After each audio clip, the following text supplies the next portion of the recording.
Hey guys, it's Nightwing19 here with my review for episode 2 of Arrow. Now I'm going to give you guys a recap, give you my overall rating, and then down to my top 5 moments. So starting with a recap, Team Arrow investigates the death of Sara.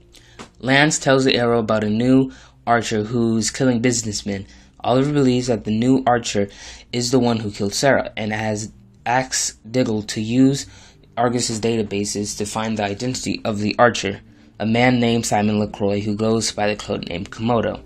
Laurel interrogates one of the businessmen who was nearly killed by Komodo and learns that he, along with several other businessmen, are working on a deal to invest in oil pipes in Korak. Team Arrow is able to trace the next victim to Ray Palmer's benefit at Queen Consolidated. Oliver stops Komodo, however, Laurel shows up, enraged and ready to take vengeance upon Komodo, only it is revealed that Komodo did not kill Sara. Meanwhile, Laurel struggles to tell her father what happened to Sara. Roy tells Oliver what happened with Thea, and Thea is seen training in Corto Maltese. So my overall rating for this episode, I'm giving it a 10. It was a fantastic episode. Sure, it was kind of a depressing episode, but this is something that Arrow hasn't done at all throughout this entire show run. They haven't really done an episode where a death of a character impacted so many characters. It impacted Oliver, it impacted Felicity, Laurel, of course, Roy, Diggle, so many characters that this death of Sara had impacted, and it totally kicked butt.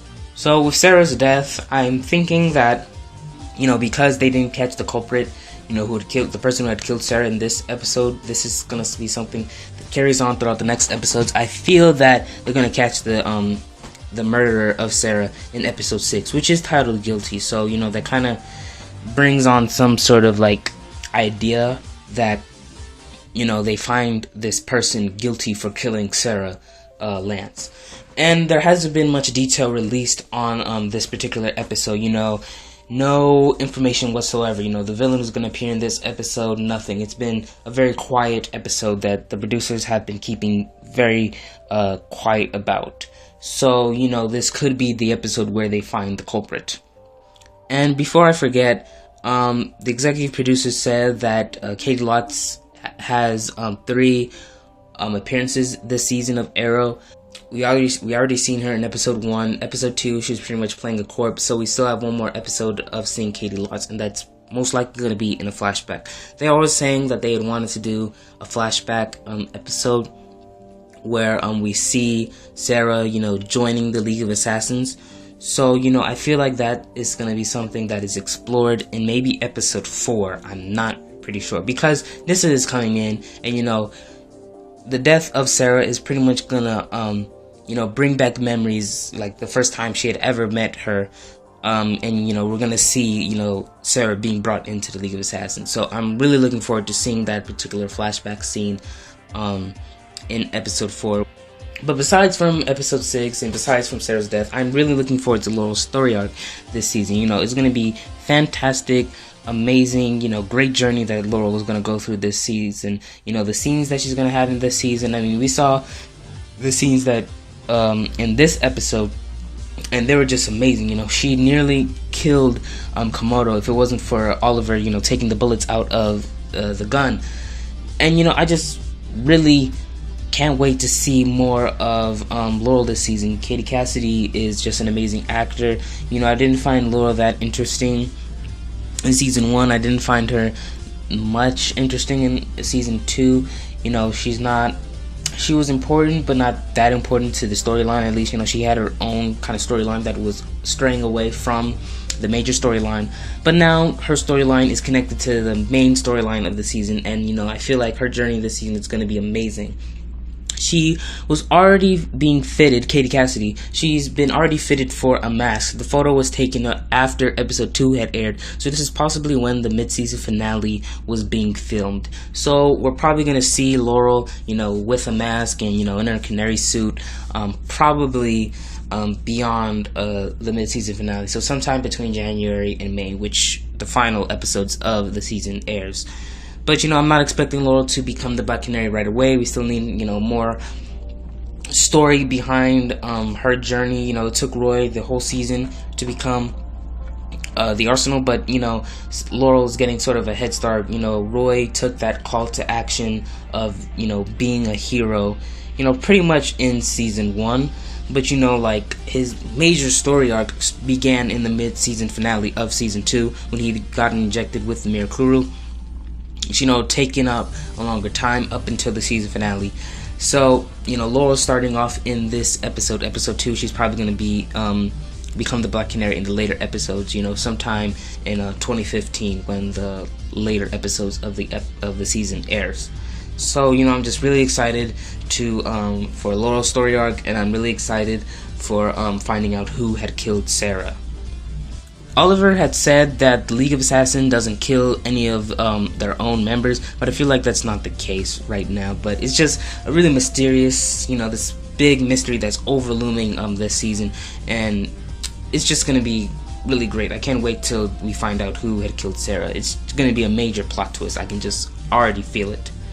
And if you didn't catch it, Felicity made 2 references in one scene. First off, she referred to Sara as an Amazonian warrior, a straight reference to the Amazons who live on Paradise Island, and a very vague reference to Wonder Woman in a way. The second reference was The Death in the Family, a very popular Batman comic book series. So now to my top 5 moments, starting with number 5, the Arrow versus Komodo, round 1, Arrow face-off. I just really love this scene. It was like a great action scene between the two, little jousting kind of scene going on here, riding their motorcycles, shooting arrows at each other. It was just great. I just really love seeing this kind of action sequence. Number 4, Sara's funeral. A really sad moment, everybody crying and mourning, but I really found it really amazing when Diggle had came up to Laurel, comforting her, saying that the name of the baby, Sara. Mark Guggenheim or Andrew Kreisberg or maybe even Greg Berlanti, one of the executive producers of Arrow, had mentioned that the episode title has 2 different meanings. Yes, Sara, the person who had died, the Black Canary, the title was meant for her, but it's also, in a small way meant for Diggle's baby. Number 3, Team Arrow's end sequence. I just really love this sequence, seeing where everybody's at after this, massive episode. Oliver finally crying, mourning, Laurel, looking at that jacket again, seeing that her role this season is to, pretty much honor her sister. Diggle, comforting his child, Sara, who is now named Sara. And Roy thinking about Thea, and then Felicity going over to Queen Consolidated and finally accepting Ray Palmer's offer to be a part of the company. Number 2, the flashbacks. I just really love seeing this. Tommy, Merlin, Colin, Daniel. I just really love seeing him. It was just a really amazing flashback scene. I just really loved it when Oliver and Tommy were in the same room, and Tommy was asking if his friend was dead, and Oliver going along with the role that he was playing, he just had to play it off. But that totally had to hurt him in the end. It was probably the closest he ever got to probably getting home. Somebody came looking for him, somebody important to him, his best friend, and he pretty much couldn't give that away because of the fact that he can't endanger Maceo's family. So I just really love seeing this. This is pretty much one of the major and very hard decisions Oliver had to make in these past 5 years. I think one of the most intense and major difficult decision that he had ever had to make so far, at least. And my number 1 moment, the Arrow versus Komodo, round 2 at Queen Consolidated. I just really love seeing this, 2 archers at it again. The last time we saw, an archer versus an archer was technically in episode 13 of season 2, I believe, when Nissa and Oliver were fighting. But I gotta count, the major show off between Merlin and Oliver in the season 1 finale. That really took up a lot of time, fighting against each other. I just really love seeing this being brought back up. And Komodo isn't dead. He's very much alive, and I just can't wait to see him come back in the show. Hopefully he comes back. I'm not sure if he will come back, but I think the executive producer said that Komodo will be sticking around. But I'm not really sure about that. It could have been a rumor, could have not. And that is it for my review for episode 2 of Arrow. What are your thoughts on this episode? Did you like it? Did you hate it? Tell me in the comments below. Subscribe to catch my review for episode 3, Corto Maltese. Subscribe to my other channel, Jedi9for50, for fandom vids. Follow me on Twitter, Instagram, and Facebook for updates on Arrow, The Flash, and more. Thanks for watching. Rest in peace, Sarah Lance.